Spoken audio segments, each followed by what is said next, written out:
Assalamualaikum warahmatullahi wabarakatuh teman-teman. Selamat datang di channel Recovido Roastery. Apa kabar hari ini teman-teman? Semoga sehat selalu ya, dan harus bahagia teman-teman. Nah, hari ini kita mau buat yang part 3 nya, tapi sebenarnya untuk part 1 part 2 itu udah selesai ya. Tinggal kita ulangi aja apa-apa aja yang memang teman-teman belum paham ya, untuk belajar mengenai roasting teman-teman. Nah, yang pertama tentunya untuk pertama udah tahu ya, kita hidupin panasin mesin roastingnya dulu ya, seperti colok joknya terlebih dahulu, kemudian tombol powernya yang ini ya. Nah, ini kita sambil mengulang teman-teman ya, mengulangi untuk part 1 dan part 2.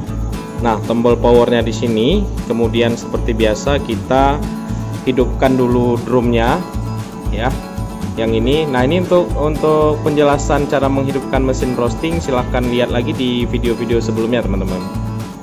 Oke, ini kita sedang melakukan pemanasan, sekarang masih di suhu 160 derajat ya. Pengapiannya seperti ini. Nah, ini bagus ya, apinya berwarna biru. Jadi karena kita barusan melakukan servis ringan atau perawatan, jadi dia apinya mulai biru lagi teman-teman. Nah, seperti biasa udah panasin, cara menghidupkan dari gasnya juga udah paham, air flow-nya nyala.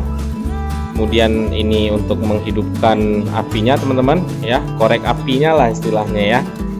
Nah, oke, seperti biasa kita nunggu di suhu 180 derajat teman-teman, atau 190 derajat juga boleh. Tapi biasanya orang-orang melakukan, ada yang sampai suhu 230 derajat, ada yang 200 derajat. Nah, itu kembali lagi ke teman-teman, sesuai bagaimana antara si pelaku usaha dengan mesin roastingnya teman-teman. Nah, nanti kamu mulai paham sendiri bagaimana sisi kelebihan mesin kamu. Nah, antara kamu dan mesin kamu lah, itu cuman kalian yang paham ya teman-teman. Nah, sekaligus saya di part 3 ini menjelaskan, karena ada yang komentar kalau mau buka usaha bubuk kopi itu apa-apa aja sih, dan modalnya perkiraan berapaan gitu ya teman-teman ya. Oke, untuk pertama yang jelas kamu harus punya mesin roasting teman-teman. Nah, mesin roasting untuk usaha jasa roasting itu saya sarankan di untuk ukuran mesin roastingannya ini minimal 2 kilo udah oke teman-teman. Tapi kalau misalkan yang kapasitas 1 kg itu masih tergolong cukup nggak maksimal ya nanti ya, bisa kelamaan. Kalau misalkan ada yang bawa 20 kilo, harus mau roasting berapa jam kalau misalkan yang 1 kilo itu. Jadi untuk versi amannya saya sarankan di mesin berkapasitas minimal 2 kg teman-teman, karena 2 kg ini di saya bisa muat 3 kg sekali naik. Nah, itu kembali lagi ke teman-teman ya. Nah, kalau saya ini bisa muat 3 kg, tapi mesin saya ini kapasitasnya 2 kg teman-teman. Nah, ini kapasitas mesin 2 kg, tapi secara fisik dia yang 5 kilo ya, karena saya custom teman-teman. Ada penambahan kayak ini, saya suruh besarin supaya fisiknya kelihatan besar teman-teman. Nah, tentunya setelah kamu punya mesin roasting ini, sambilan kita ngerosting ya, udah 190 derajat teman-teman. Kita keluarkan kopinya. Tadi saya sudah masukin kopinya di sini. Ini 3 kg teman-teman. Ini kopinya 3 kg. Oke, kita buka ya. Air flow di nomor 2 teman-teman, atau nomor 1 ya. Boleh di nomor 1, yang penting dia ada rongga pernapasan untuk si drumnya ini. Oke, kita buka.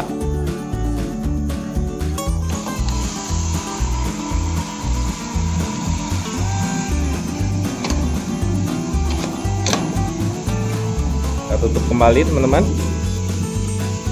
Nah, yang pertama ini kisaran harganya tergantung merek. Kalau saya merek Knorr, saya beli hari itu 38 jutaan ya teman-teman ya. Itu sama customnya, sama ongkos kirimnya udah include semua, pokoknya udah sampai ke Aceh ya teman-teman ya. Nah kemudian setelah kamu punya mesin roasting seharga senilai itu tadi, kemudian kamu harus punya bahan bakunya teman-teman. Tapi jangan bahan baku dulu ya, peralatan dulu ya. Setelah mesin roasting kamu harus punya mesin grinder. Nah ini mesin grinder yang saya gunakan teman-teman, harganya 3 jutaan ya ini ya.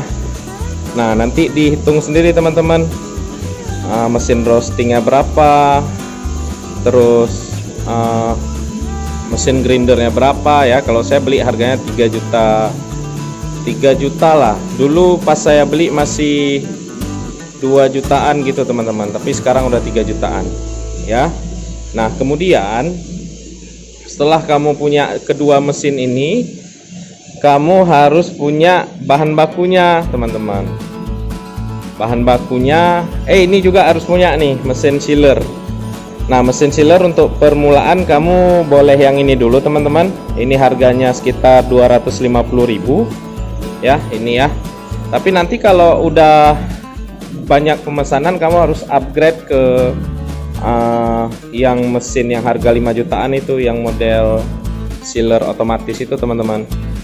Nah kalau saya, karena kopi Gayo yang laku di saya ini grosir teman-teman, jadi nggak terlalu butuh sealer itu. Saya cukup di kemasan seperti ini karena saya jual harga kopinya dengan kualitas yang bagus tapi harganya murah teman-teman. Nah kemudian kita lanjut, kita lihat bahan baku ya. Kemudian tentunya kamu harus punya bahan baku ya. Bahan baku untuk permulaan kamu, saya sarankan di 10 kg boleh, 5 kg boleh. Nah kalau saya dulu malah 5 kg ya pertama ya, 5 kg gitu. Tapi nanti lagi untuk 1 bulan pertama proses pembelajaran kita butuh butuh kopi berapa kilo itu untuk belajar.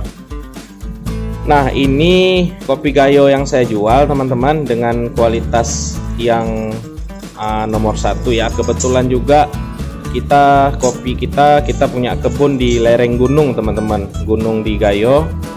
Jadi kalau teman-teman mesannya masih sedikit ya masih kebagian kopi ini. Tapi kalau udah banyak sampai 100 kilo sampai 200 kilo ke atas itu udah nggak dapat lagi ya kopi Gayo yang kualitas di sini nih, karena salah satu perusahaan besar itu Starbucks ngambil di wilayah kebun kita juga teman-teman, malah mereka udah melakukan kontrak. Nah itu tadi teman-teman, ini kurang lebih harga untuk 10 kilo ya, tergantung di daerah kamu. Misalkan kopi 1 kilonya berapa, kalau di Gayo kan ya 100 ribuan ya untuk bahan bakunya ya. Kalau di daerah lain saya nggak tahu teman-teman berapa harganya. Oke, kurang lebih kita katakanlah untuk bahan baku kopinya di kisaran harga 5 juta nih untuk 5 kilo misalkan. Berarti kurang lebih modalnya kamu itu udah sekitar ya mesin, tergantung mesin roasting kamu ya. Berarti kalau saya tadi mesin roastingnya 38 juta, terus ditambah dengan bahan baku 5 juta, terus ditambah dengan mesin grindernya 3 juta. Nah berarti udah 46 juta ya. Terus tambah yang sealer tadi harganya 250.000 cuman, jadi udah 41 juta. Nah kurang lebih 50 jutaan lah ya teman-teman ya. Jadi setelah bahan baku, terus ini juga peralatan sendok ini kan perlu nih teman-teman. Kita cek lagi nih. Nah kayak sendok ini, terus kemasan sebentar saya kasih lihat dulu ya. Kayak kemasan ini teman-teman.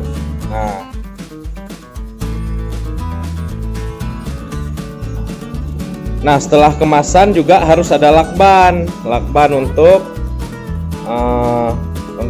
packaging ya, nanti kan ada kirim-kirim itu. Nah ini lakban ini ya kurang lebih modalnya cuman itu teman-teman, nggak ribet ya kalau usaha bubuk kopi ya. Ya nanti juga ada stiker teman-teman, stiker kayak gini. Nah ini kemasan juga variasi ya. Ada yang 100 gram, ada yang 250 gram, ada yang 1 kilo gitu teman-teman. Nah, jadi untuk teman-teman yang mau buka usaha bubuk kopi, untuk ruangan kerjanya juga nggak terlalu harus besar ya teman-teman. Sekitar 3 kali 5 meter udah cukup teman-teman. Kemudian toples juga harus disiapkan teman-teman. Kita bahan baku udah habis nih teman-teman, cuman nyetok 500 kilo untuk 1 bulannya. Jadi teman-teman yang mau pesan kopi Gayo silahkan hubungin kontak, nanti saya taruh di ini ya, deskripsi ya. Nah, seperti biasa teman-teman, setelah kita melakukan pemanasan tadi, terus kopinya udah turun, kita tunggu agak kuning sedikit ya, agak kuning sedikit, baru kita buka air flow-nya nanti teman-teman. Nah, ini udah bisa buka air flow. Ini kan udah kuning nih, kita buka air flow. Nah, biasanya kulit ari itu tumpah-tumpah di sini teman-teman. Cuman karena kopi kita itu udah disortir ya, jadi memang udah bersih. Nah, kalau misalnya banyak kulit ari tumpah di sini, teman-teman harus buka airflow ini kurang lebih 1 menit teman-teman. Kalau nanti udah keluar, kulit arinya udah diserap, itu baru teman-teman tutup kembali di nomor 1 ya teman-teman ya.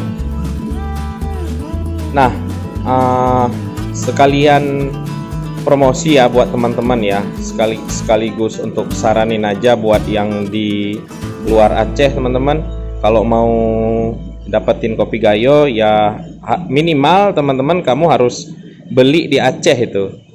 Nah, kalau udah belinya di Aceh itu kita untuk menghindari campuran dari kopi dari daerah lain teman-teman. Karena ya Gayo kan udah terkenal nih di internasional. Jadi kan pada rebutan itu. Jadi sebenarnya barangnya juga terbatas. Minimal belinya di Aceh lah teman-teman. Kalau bicara lagi masalah kopi Gayo di Aceh itu cuman Gayo kopinya, jadi nggak bisa dicampur dengan kopi lain. Kemana-mana ya kopinya Gayo ya teman-teman. Nah, itu aja buat teman-teman yang nanyain seputaran mau buka usaha kopi, kurang lebih modalnya 50 juta, tapi ya itu kan yang mahal mesin roasting. Kalau kamu mesin roastingnya cuma harga 10 juta ya bayangin bisa dikurangin aja dari harga utama tadi yang 38 juta tadi teman-teman. Nah, jadi kurang lebih kayak gitu. Jadi perputarannya dari 5 kilo, dulu saya dari 5 kg teman-teman, sekarang udah 500 kg per bulan untuk mencukupi kebutuhan teman-teman yang berjualan di coffee shop ya, khususnya di seluruh Aceh, di Sumatera ya, ada beberapa juga ke Jawa. Dan kita juga kalau mau beli bahan bakunya aja juga boleh, silakan teman-teman. Jadi karena saya juga mempertahankan kualitas, terus jualannya juga pelan-pelan, nggak terlalu ngebet harus laku 1 ton, enggak, karena kapasitas dengan kualitas yang ada itu ya kondisinya seperti itu teman-teman. Kalau misalkan teman-teman mau pesan di kita sampai 1 ton ya bisa, tapi untuk kualitas single origin dari wilayah yang terbaik itu udah nggak mungkin dapat lagi teman-teman gitu.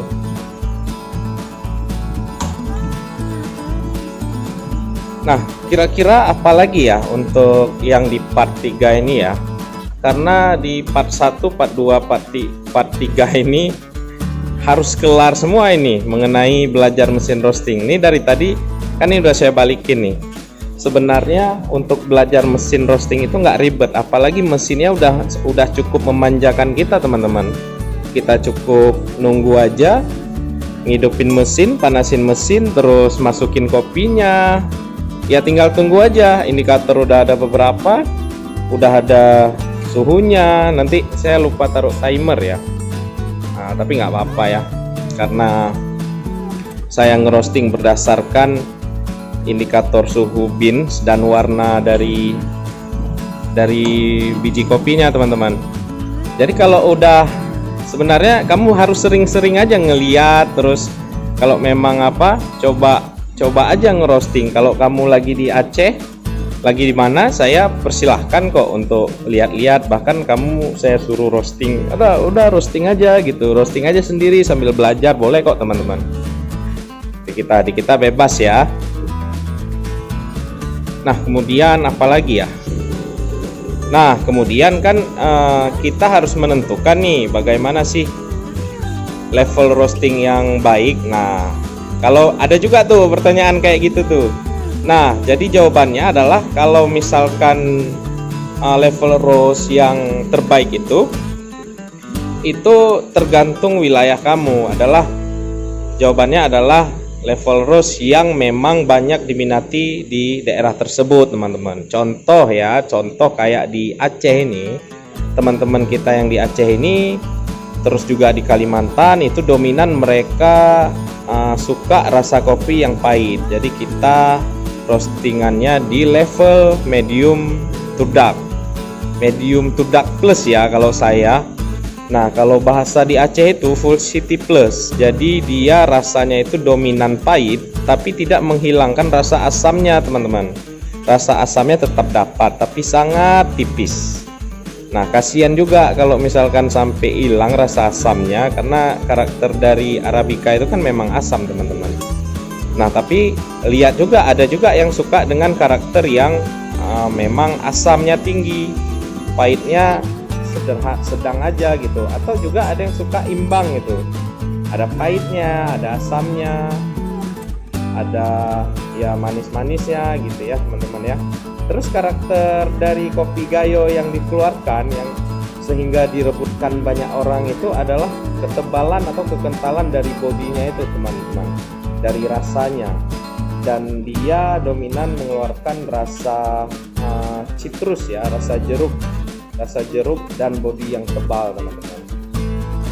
Karena memang di kebun kami kalau nanam kopi itu pasti ada jeruknya teman-teman. Oke, seperti biasa teman-teman masih ingat ya, ini udah mencapai suhu 189 derajat. Kalau udah 190 kita dengar nanti ada first crack. Biasanya first crack kalau nggak 190 derajat itu di 193 atau 195. Nah kalau misalnya 3 kilo seperti ini biasanya di 193 derajat. Kalau memang udah 193 dan kita terdengar first cracknya, first crack itu crack pertama ya, krek gitu, jadi tandanya udah mateng. Oke, udah bunyi first crack teman-teman, kita buka airflow nya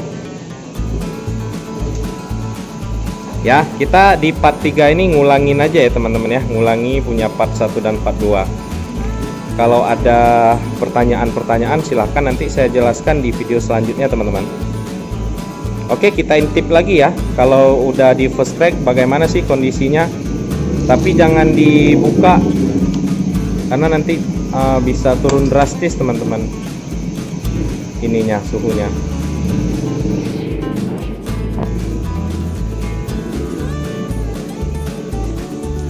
Oke, alhamdulillah nih ada masuk orderan lagi, tapi hanya 1 kilo ya, nggak apa-apa. Kalau mau roasting 1 kilo teman-teman, mau dapetin roasted bean 1 kilo, kamu harus roasting di 1,3 kg ya teman-teman ya, atau 1,2 kg juga boleh, tapi tergantung levelnya. Kalau kamu pengen buat pahit ya harus di 1,3 kg. Dia semakin pahit semakin banyak ngabisin kopi bahan bakunya ya. Oke, kita taruh 1 kilo ya, seperti ini teman-teman. 1,3 kg kurang lebih kita siapin ya. Nah ini kayaknya segini dia. Nah ini bahan baku kita teman-teman. Jadi dari bahan baku warnanya juga harus sudah kering teman-teman, jangan sampai nggak kering. Kelebihan kita kurangin. Oke, udah teman-teman, kita langsung taruh ke atasnya ya. Ini kan masih belum mateng nih, sedikit lagi. Ini kita taruh terus di atasnya.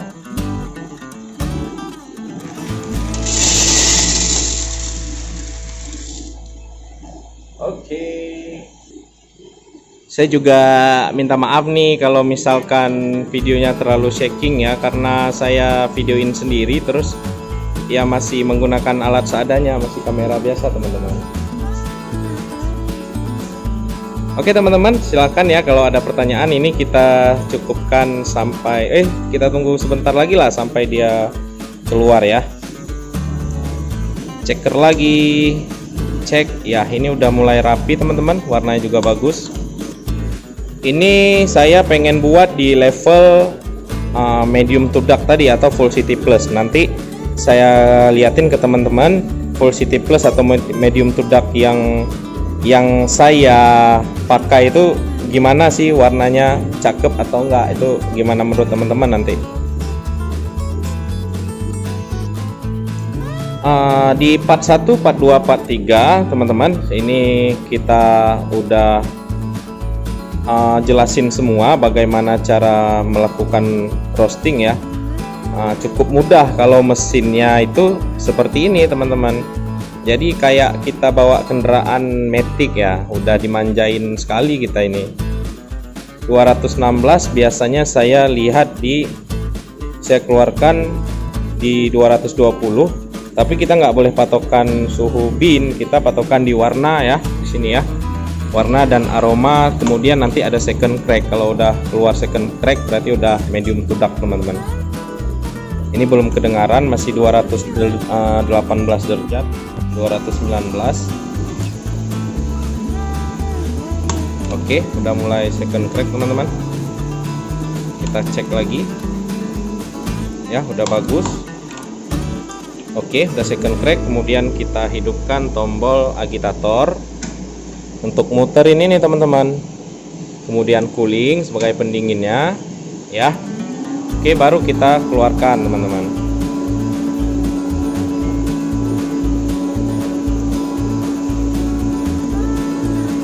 Ini buka pembebannya. Nah, warnanya seperti ini teman-teman.